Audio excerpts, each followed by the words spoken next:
ಇವತ್ತಿನ ರೆಸಿಪಿ ಸಖತ್ ಸಿಂಪಲ್ಲಾಗಿ ಮತ್ತು ಸೂಪರಾಗಿ ಮಾಡ್ಬೋದಾದಂತಹ ಒಂದು ಜ್ಯೂಸಿ ಆದಂತಹ ತವಾ ಫಿಶ್ ಫ್ರೈ ರೆಸಿಪಿ. ತುಂಬ ಟೈಮ್ ಕೂಡ ಹಿಡಿಯೋದಿಲ್ಲ, ಜಾಸ್ತಿ ಇಂಗ್ರೀಡಿಯೆಂಟ್ಸ್ ಕೂಡ ಬೇಕಾಗಿಲ್ಲ. ನಮಸ್ಕಾರ, ನಾನು ನಿಶ್ಚಿತ ಹಾಗೂ ನೀವು ನೋಡ್ತಾ ಇದ್ದೀರಾ ನಮ್ಮ ಅಡುಗೆ ಚಾನಲ್ ನಿಸ್ time. If you do not understand Kannada please to turn on English subtitles up there. ಹಾಗೂ ನೀವಿನ್ನೂ ನಮ್ಮ ಚಾನಲ್ಗೆ ಸಬ್ಸ್ಕ್ರೈಬ್ ಆಗಿಲ್ಲ ಅನ್ನೋದಿದ್ರೆ ಈ ಕೂಡಲೇ ಕೆಳಗಡೆ ಕಾಣ್ತಿರೋ ರೆಡ್ ಕಲರ್ ಸಬ್ಸ್ಕ್ರೈಬ್ ಬಟನ್ನ ಪ್ರೆಸ್ ಮಾಡಿ ಸಬ್ಸ್ಕ್ರೈಬ್ ಆಗಿ, ಮತ್ತು ಪಕ್ಕದಲ್ಲಿರೋ ಬೆಲ್ ಐಕನ್ನ ಪ್ರೆಸ್ ಮಾಡಿ ಆಲ್ ಅಂತ ಟ್ಯಾಪ್ ಮಾಡೋದನ್ನು ಮಾತ್ರ ಮರಿಬೇಡಿ. ಬನ್ನಿ ಇವತ್ತಿನ ವಿಡಿಯೋನ ನೋಡ್ಕೊಂಡು ಬರೋಣ. ಮೊದಲಿಗೆ ಒಂದು ಬೌಲ್ನಲ್ಲಿ 3/4 ಟೀ ಸ್ಪೂನಷ್ಟು ಧನಿಯಾ ಪುಡಿ, 1 ಟೀ ಸ್ಪೂನಷ್ಟು ಅಚ್ಚ ಖಾರದ ಪುಡಿ, ರುಚಿಗೆ ತಕ್ಕಷ್ಟು ಉಪ್ಪು, 2 ಚಿಟಿಕೆಯಷ್ಟು ಅರಿಶಿನ, 1 ದೊಡ್ಡ ಟೀ ಸ್ಪೂನಷ್ಟು ಶುಂಠಿ ಬೆಳ್ಳುಳ್ಳಿ ಪೇಸ್ಟ್, ಮತ್ತು ಒಂದು ಅರ್ಧ ಹೋಳು ನಿಂಬೆಹಣ್ಣ ಹಿಂಡ್ಕೊಂಡು ಚೆಂದ ಒಂದೊಳ್ಳೆ ಪೇಸ್ಟ್ ಆಗೋ ಥರ ಮಿಕ್ಸ್ ಮಾಡ್ಕೋತಾ ಇದ್ದೀನಿ.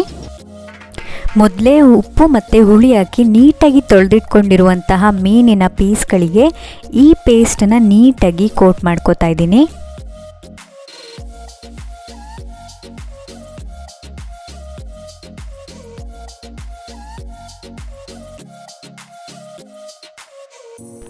ಹೀಗೆ ಎಲ್ಲ ಪೀಸ್ಗಳಿಗೂ ಕೂಡ ನೀಟಾಗಿ ಈ ಪೇಸ್ಟನ್ನ ಹಚ್ಕೊಂಡು 15ರಿಂದ 20 ನಿಮಿಷ ಇದನ್ನು ನೀಟಾಗಿ ಮ್ಯಾರಿನೇಟ್ ಆಗಲಿಕ್ಕೆ, ಅಂದರೆ ಚೆನ್ನಾಗಿ ನೆನೆಯಲಿಕ್ಕೆ ಎತ್ತಿಡ್ಕೋತಾ ಇದ್ದೀನಿ. ಇವಾಗ ಇದು ಚೆಂದ ನೆಂದಿದೆ ಒಂದು 20 ನಿಮಿಷ ಉಪ್ಪು ಹುಳಿ ಖಾರದಲ್ಲಿ. ಇದನ್ನು ನಾವಿವಾಗ ಶಾಲೋ ಫ್ರೈ ಮಾಡ್ಕೊಳ್ಳೋಣ. ಸ್ಟವ್ನ ಮೀಡಿಯಮ್ ಫ್ಲೇಮ್ನಲ್ಲಿಟ್ಟು ಒಂದು ಪ್ಯಾನ್ ಮೇಲೆ 4ರಿಂದ 5 ಟೇಬಲ್ ಸ್ಪೂನಷ್ಟು ಅಡುಗೆ ಎಣ್ಣೆ ಹಾಕೋತಾ ಇದ್ದೀನಿ. ಎಣ್ಣೆ ಬಿಸಿಯಾದ ನಂತರ ಫಿಶ್ ಪೀಸಸ್ನ ಒಂದೊಂದೇ ಹಾಕ್ಕೊಂಡು 2 ಸೈಡ್ ನೀಟಾಗಿ ಬೇಯಿಸ್ಕೊತಾ ಇದ್ದೀನಿ, ತಿರುಗಿಸಿ. ಪೂರ್ತಿ ಬೇಯೋವರೆಗೂ ಮೀಡಿಯಮ್ ಫ್ಲೇಮ್ನಲ್ಲೇ ಫಿಶ್ನ ಬೇಯಿಸ್ಕೊಳ್ಳಿ.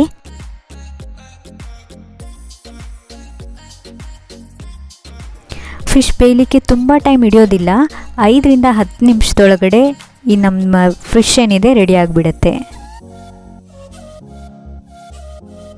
ನಿಮಗೆ ಸೇಮ್ ರೆಸ್ಟೋರೆಂಟ್ ಥರ ಕಲರ್ ಬೇಕು ಅನ್ನೋದಿದೆ ರೆಡ್ ಫುಡ್ ಕಲರ್ ಹಾಕ್ಕೊಳ್ಳಿ. ಈಗ ನಮ್ಮ ಫಿಶ್ ಕೂಡ ರೆಡಿಯಾಗಿದೆ, ಇದನ್ನು ಸರ್ವ್ ಮಾಡ್ಕೋತಾ ಇದ್ದೀನಿ. ನೀವು ಕೂಡ ಈ ರೆಸಿಪಿನ ಮನೆಯಲ್ಲಿ ಟ್ರೈ ಮಾಡಿ ನೋಡಿ, ಹೇಗೆ ಬಂತು ಅಂತ ನನಗೆ ಕಮೆಂಟ್ ಮಾಡಿ ತಿಳಿಸಿ.